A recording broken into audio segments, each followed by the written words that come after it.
Smoke, puff, puff, pass that vibe. Stone apes get high, puff, puff, we like puff, puff, pass that vibe. Stone apes get high, puff, puff, we like. How do I go from a person who's carried a bag, going door to door, networking, shaking hands, move into a new space where we're all sitting down in our couches? This feels foreign to me. I'm used to shaking somebody's hand, but I can't shake your hand and feel you. What you can do is feel the person's energy and passion without looking at who they look like. That becomes judgmental. And as us as human beings, we have that lens up. Oh, he got on that hat. Oh, he got on those shoes. Oh, he got that on. None of that matters anymore. You know what I'm saying? Because now we're looking at the intention behind the person. And what I've learned in all of these communities, all of these spaces, it's about the person behind the project. It's not the project. Nobody cares about the project. Everybody got a project. But when you meet that dude and you have that connection and that bond with that person, you're like, wait a minute, I like that nigga. Something about that nigga just in my spirit is like, yo, that's a good dude. We don't use that word no more. That's a good dude. That good dude is going to lead you to some other good dudes because they move together. So inside of the Web3 space, it's about being that collective union of good dudes that can come back to the homies, come back to the kids in the streets. They don't have no father figures. You understand what I'm saying? I'm on the front line leaning this shit. They don't have no father figures. I'm in the classroom with these niggas. They don't have the image of who's a stand-up dude when they're looking at the rapper image. These kids, they grew up on Tash and that 90s hip hop. Like they were born into it. Like they know it. Like they know Pac, they know Biggie, they know the Alcoholics, they know all these cats. No. I'm a little younger than y'all. They don't know. Okay. They may know of Tupac. They may know of Biggie. They're not saying play Biggie and play Tupac if their parents ain't put them on to Biggie and Tupac. They're not listening for that. They're not checking it, bro. I mean, I'm digging in the crates playing records and dudes in the space is like, yo, I can't believe he played that record. And it's not just the one that's popular that everybody knows. It's the one on the B side that you should have known. That you're like, oh shit. That's that dude right there, right? I say that because the homies, the youngins and the girls, they don't have that connection and that influence. They don't have that person that's saying, that's that dude that's responsible for all of these people here. So it's in a sense, it's us passing the torch to the youngins. When the sound of the 90s changed, Tribe Called Quest and all of that shit, Wu-Tang came out, 20-year-olds might know the music. So my son's age is 20. And they're like, that's what we fuck with. I mean, they still fuck with Young Boy and, you know, all them young, Lil Baby and all that. Of course, that's the contemporary. But they still fuck with old school shit because they're like, well, we heard y'all playing it when we was in the crib. The parents are listening to the baby and they're not saying these are the guys behind it that you need to be appreciating the records. This is a historical lesson. We're passing you the torch from the greats. There is a disconnect. What you are able to do on Web3 is bring everybody together in a space. Check this out, Larry. Hey, since you brought that up, check this out. I had a project. It fell into my hand. And it's kind of up the same vein of what you're talking about right now. I manage an artist. His name is Junior Boy. He's out of Dallas, Texas. Since I've been managing him and everything, he got tell him, Kev, we got a song out right now and everything, doing well with NBA Youngboy, right? Basically sat down with me for like 9 months because when I started managing, he didn't know anything about the alcoholics. He didn't know anything about Taz. I told him, I said, to know where you're going, you got to know where you came from. And I sat down with him and told him, Kevin, we had like hour-long talk to schooling him, me opening up the old school can of worms, you know what I'm saying? Mixed with the 90s can of worms, mixed with the early 2000s. He knows all that shit now and he loves it. Like he's telling all his homeboys, man, you got to hear this shit by Tash and Exhibit. Once he was exposed to it, he was just on stage with me in front of like 5,000 people the other day in LA, and I'm already on stage, and he was tripping because they was giving it up for him just on the strength of me introducing him, and he was probably one of the youngest people in the crowd, but they was giving him love. Then he went back and told all his people, these motherfuckers be rocking, you know what I'm saying? He was telling me, I didn't know who Tash was. Now, I'm blown away that I was in this dude's graces and had no clue, you know? So he did go back and start listening to this shit. And he's like, man. But anyway, I was saying, me and Junior Boy, once he got the knowledge and he saw that I could rap and shit, you know, and this and that, he thought the old shit was relic, you know what I'm saying? And then he started listening to it and all this. Next thing you know, me and him did songs together. Matter of fact, the first introduction on the NFT is a song called On Cake. And we rapping over a beat that's not too old school. Like, it don't sound like nothing. Like, middle ground. And it's not drill and all this other shit over here. It's kind of like right down the middle. Once we understand what they talking about, it really was a second. You think about it, they doing the exact same shit we was doing. Rebelling. You know what I'm saying? But you know, you had gangbang. You know, LA. I grew up on gangster. I mean, King T is the one that put me in the gang. He's Compton Crip. So he introduced me to that real young, that lifestyle and this and that, of all that. You know what I'm saying? I was around parties that got shot up in the 80s. You know what I'm saying? So realistically, they own the same shit. It's just way out of control now. It's like music controls them to do shit. You know what I'm saying? Like, oh, you talking shit about my homeboy, when I see you, it's on. But it's on me. We bust it, man. It ain't no, let's duke it out and all this shit. Yeah. I got my goons back there. Y'all know where I'm at. I'm in here and the chicks is here. Let's get it on. Let's get it popping. That's just me. That's just my particular energy. But I bring that same energy into the rapping. So I still fucks with all of the new beats. I still give them bars. I still do whatever. It's just that they gotta hear a bridge and a connection. So the one thing in my movement, I'm just sharing ideas with you. Tell you this though, if you in control of the kids, in tune with the kids like you say you are, man, you know what we gotta start doing in the music? When we was coming up, we used to have shit called moral, integrity. Don't be stupid as fuck. Don't shoot somebody on Instagram and brag about it tomorrow and all that. You know what I'm saying? It was a code to the shit. We gotta bring back the codes. And I could get into this music, but I ain't gonna lie to you. A lot of shit I be hearing, they get passes, man. They might be rich, they might be famous, they might be this and that. But when it comes to the sonics, the shit, you know what I'm saying? I can't get into somebody that ain't even trying. Like, you ain't gonna take my money if you ain't even trying. You know what I'm saying? I be hearing some ridiculous shit. And I ain't no hater. I don't never even talk like this because I ain't got nobody to even talk like this too. Why have history? Why have history of something? Like, to recollect the past, but to have value, like it gives you culture, and culture is important. If you have history and culture for something, you'll appreciate that shit more. So it's like a lot of these kids have no appreciation for the vehicle that they're using to get themselves out and get themselves forward and shit. It's whatever. That's the reason why any culture has history. That's the reason why you're supposed to remember it. That's the reason why you have a library to read it. That's the reason why we have books. So it's like, when we talking about history of hip hop, it's like the disconnect for these young cats is like, we have no appreciation for shit because it comes without no effort. What you guys hear in the game now and on the ground, that was back then from the 90s, like what has come through in the culture? What has come through in the music? I got an answer for that. What was the first rap record that you probably heard, that you remember, right? When you guys started, anybody like, what's the most famous rap record from the guys that started? Sugar Hill Gang. Rapper's Delight. Rapper's Delight, right? Now, me coming up as a shorty, Rapper's Delight wasn't my favorite record. It wasn't the record that I was referring to be a rapper. It wasn't the record that I was referring to that I was like, yeah, I want to be in the club, I want to be dancing, I want to be at the school party. That wasn't the joint. It was what I heard y'all do. When I heard Road to the Riches. Oh, shit, nigga, I want to rap. Road to the Riches. You ain't hear this record? That's what I want to sound like. That's what I want my intentions. I want that heavy kind of street vibe in my joint. Listen to Road to the Riches. I was playing it the other day when I was digging in the crates. The niggas was like, yo, this is fucking crazy. He said, when I was 5 years old, I realized there was a goal. At the end, I will win. No, he said, I realized there was a road. At the end, I will win lots of pots of gold. Yeah. And then he went from there. Like, see, that's what I'm saying. That's what the game is missing. He thought about that. You know what I'm saying? Now compare that to the average booty song.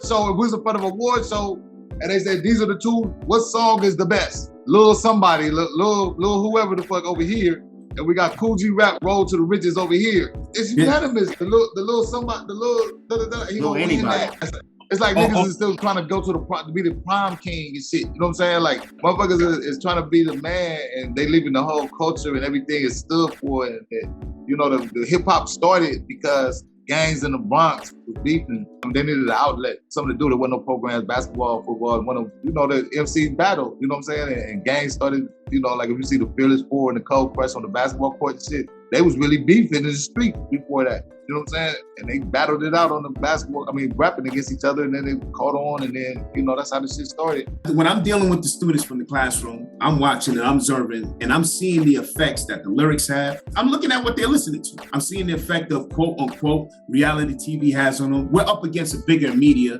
We're up against a bigger campaign than us sometimes. So I also get to see, well, not to knock her, but I see Cardi, and it's the conversation I had with the girls. Yo, y'all know Cardi B? Yeah.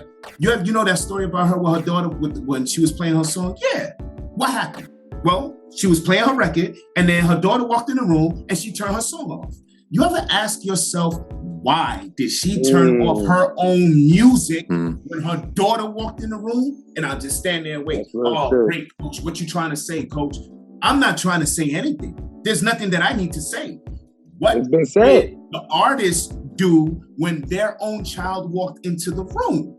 Her action was more powerful, trying to tell y'all something that she can never say. So for us, OGs, young G's, passing it to the new G's coming up, it has to be a collective sound, music message that is going out to them.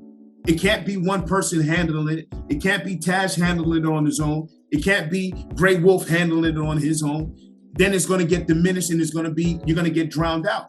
If the collective of the greats stand up and say, this is what we're going to do going forward, the message sounds louder because now you got the community support, you got the adult support, you got people with money support looking back to the youngest like, I don't think this is good. You heard this record, let me let you listen to it. So there's certain things that got to be said and delivered a particular way that's going to get the shorties to buy in. The shorties got to buy into what we're doing. Just like Tash had the ability to sit down with his artists and go through everything and put these jewels in his ear and be like, yo, let me school you, youngin', let me school you, let me school you. And then eventually youngin' started listening. He never had that OG next to him to do that in his life. If he did, he might have made different decisions and choices. So as long as we're coming with that music and you're giving them, like you said it best, Tash, you said it best. Why do this? We never was on it. Even if we did it, we ain't put it out there, so we wouldn't get none of our boys arrested or indicted. Now they're looking, oh shit, half of these niggas from the South in Atlanta is getting indicted. Half of these niggas is getting locked up. Yes, they're getting locked up because y'all keep doing this shit here. This. We from an era when we had to talk to our homies. Even if you knew the homie that was doing all the work, you talk like this when you talking to him. These niggas is on the streets. Hey, yo, I'm here with it. I'm here. Look. With the money, and I'm watching a nigga get robbed. I'm watching him get robbed on Facebook Live, flashing money, and niggas just come out of nowhere with guns to his head. You know, you said it take the OGs to talk to him. Mm-hmm. I think we tried everything, man. Nowadays, it's gonna take one of the young niggas to talk to him because they don't listen to. They didn't have no father figure. You know what I'm saying? So it's gonna take a Lil Durk or somebody like that to talk to him and say, look, this shit is stupid. It's not. Hey, but if you look at it, look at the OGs, nigga. They say, hey, look at L Cool J, look at Big Daddy Kane, look at the OGs and what they're doing. They trying to tell them, and it's not moving the needle. That's what I'm saying. They don't look up to OGs no more. So I said, somebody. You know why it's not moving the needle though? You know why too though, real quick, is because being popular, the value of attention is so important to a young dude. Like, so look at TikTok. Like, they going to Walmarts yelling at people for a joke, right? From getting this attention is really what they want. So it's like, if you're gonna tell me making a rap song about something that's shocking and ridiculous and wearing this thing and acting like this is only going to get me more attention and hopefully a bigger bag, young dudes, they willing to sacrifice that. So I think y'all hit it both on the head. So like, real talk, I think Tash is right. Like, you know, my kids don't even listen to me. I'm their father. You know, I mean, they do. They do. Hold on. But they do listen to me, right? So they don't listen to me today. They listen to me a month from now, 3 months from now, and we're like, fuck, my dad said this. This shit ended up happening. I'm in the situation. His fucking bullshit is going through my head, and I'm making that left or right turn based on what he just said. Tash is right in terms of the mass of the kids aren't going to listen to Tash. But who is going to listen to Tash? Someone like Junior Boy, some kid that's coming up, right? That's going to be that next influence to these kids. So we got to really teach the next influencers the right direction, the code, the moral, so that they can become that voice. And these kids are doing the same shit, just in a different way, right? And that's their own way to do it. And to touch on that point with the culture, we were saying maybe things that are missing, I feel, is the soul in the music. Back in the day when Tash was rapping, like, I enjoyed that because he told me a story. I learned a little bit about a culture. I learned a bit about something that I wasn't necessarily aware of. So it opened my mind. It opened my feeling, and it touched my soul. So nowadays, like the lyrics people have, or you hear a chorus and it's just the same line repeated 4 times. Like the bars that people are spitting. I mean, there are good guys out there, but as a whole, that's also gone down. So the game has kind of diluted itself. We had a criteria on how we judged an MC. There's no more MCs today. There's rappers and there's artists. Right. I'm a rock star, right? So we had 5 elements on how we judged them. You have to be gifted at telling a story. You have to have persona and character. You also had to have a delivery. Your cadence had to be a particular whatever. Then your voice had to match. These were the things and in storytelling. These were the things that we judged an artist was separated from being good, average, and terrible. Terrible, you're never getting the pass. Those dudes who came in and couldn't master those 5 things, or you had 3, you kept pushing them to the side. Somebody walking in who had 5, like Nas had 5 on Illmatic, that's why Nas shot straight through the roof, right? We remember these days. So we're not passing those credentials on to the kids and saying, this is how you gotta judge it. What happens is that you're able to come out with a record and put it on YouTube. You know you've never recorded more than 5 songs, but somebody puts it out, puts some a little bit of whatever behind it, and they take off. That's a whole different kind of concept of what's being made and what's being appreciated. So now we're in a space where anybody can appreciate your material. What's the material that they're going to be appreciating? We grew up sampling. We grew up playing music in music class. We grew up as quote unquote last generation of people who took music because we might have had a passion, learn how to play the drums, learn how to play the steel pan, learn how to play the trumpet. So when we got into making music, we were appreciating the other artists that made music. So when we sampled, we're sampling the energy that the human being had transferred onto a digital wax. And now we taking that and spitting on top of it. We got 2 dualities of energy moving in this space. We got frequency moving at a different level. Now these kids are taking analog and digital and they auto-tuning it and they're spitting over the auto-tune. So the flesh that resonates inside of you, the human being, the spirit, there's no connection to that. That mathematics don't equal, it's not eternal mathematics. It don't resonate inside of the spirit. So when now you're sampling and you're playing through keyboards, everything is coming through that damn keyboard. There is no more drums and live drums. You hear that bass line come in. You hear any one of the bass lines, what do we all say? Yo, you hear that bass line? You hear that bass line? Oh my God. It's the same thing. You take away the bass line and the authenticity of the doom, doom, doom, doom, doom. That shit used to resonate with you. The resonance and the frequency is changing the listener. So now they're all auto-tuning. Now they're all speaking the way that they're speaking. It has nothing to do with that. The cadence changed, so what? Our cadence changed from all of the other guys that came out in the 70s and the 80s. Our cadence is supposed to change. But what's changing is the connection to the live instrument, the connection to the drum, the connection to the spirituality of who we are as people, melanated people making music. If you're no longer giving that boom, boom, boom, boom, boom, and you got everything digital as he's pulling up a live instrument, if you're not able to do that and all you have to do is do this on a keyboard, you're not making any connection to the people that's listening to you. And you sound like a damn robot. And all of them sound like a damn robot. We know artists based upon how their voice sounds. That's Method Man. That's Jizza. That's the RZA. That's Tash. That's Biggie. That's Nas. That's Sadat X. We know how these niggas sound, their voice. They don't know how each other sounds. It's all auto-tune. They all sound the same. They all the same voice. Let me tell you what, Larry. Let me tell you what. That's what I feel about the whole shit. The new shit is like this. I really don't give a shit about the music because it's like you just said. You said it's supposed to change. We didn't sound like they did when they was rapping in the 80s. The 90s ain't supposed to sound like that. It's supposed to progress. You know what I'm saying? It's not about the sound. I really don't care about all the music because I know that there's enough of me's and enough of you guys that want that real. They're still out there. You know what I'm saying? Right. We just got to get to them. We got to reach them. I just want it to be where it's a lane where we can do what the fuck we want to over here. Y'all can do what the fuck y'all want to over there. I just don't like the killing aspect of it. It's too many kids, my kids' age, and my daughter's trying to rap right now. So I'm real nervous about that. And it's fucked up when you gotta be nervous about your, and she talks shit. Like she talk like one of the Meg Thee Stallion type shit. You know what I'm saying? And I'm like, that ain't even hers. I tell her all the time. Back in the days, the shit you talk about, you had to live up to it. You know what I'm saying? That's why we named my group the Alcoholics. I did. I lived up to the image. You know, no, I'm fucking with you, but that's what's wrong with music. That's what's wrong with the hip hop at that scale. If y'all worried about what y'all rocking, y'all worried about the look of it in hopes to sell a bag and sell a lifestyle, sell a look, an image, right? Hip hop wasn't that before. It was a message, right? Like he said, you had to have those pieces. Dane, it was the same thing, my dude. You know how many niggas borrow? You know how many niggas borrow Slick Rick chain? You know how many niggas had on Slick Rick's chain?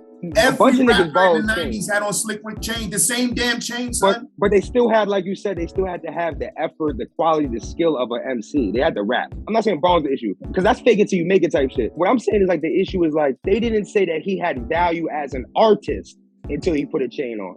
The chain should not be indicative of the skill I have. That's very I don't true. wear ice. You get what I'm trying to say? When I buy a Cuban, it's gonna be in the safe. just in case this market go crazy, my gold gonna hold me down.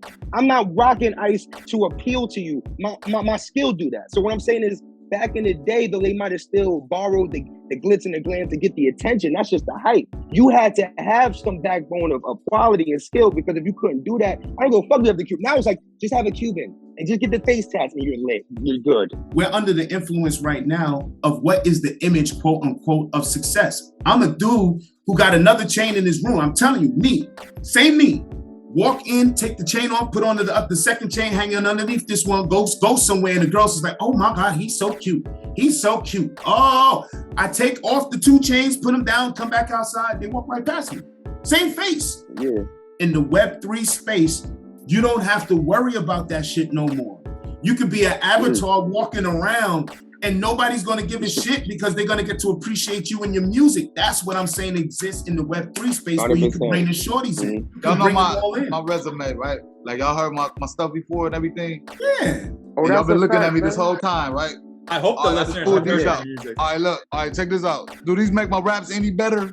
Do they sound any better? Okay. Like all 2 Let me say chains? this. We're talking about a business and a brand that wants to sell the idea that makes you a better person or a more valuable person, right? A more valuable entity. It speaks of success if that's what you're into, right?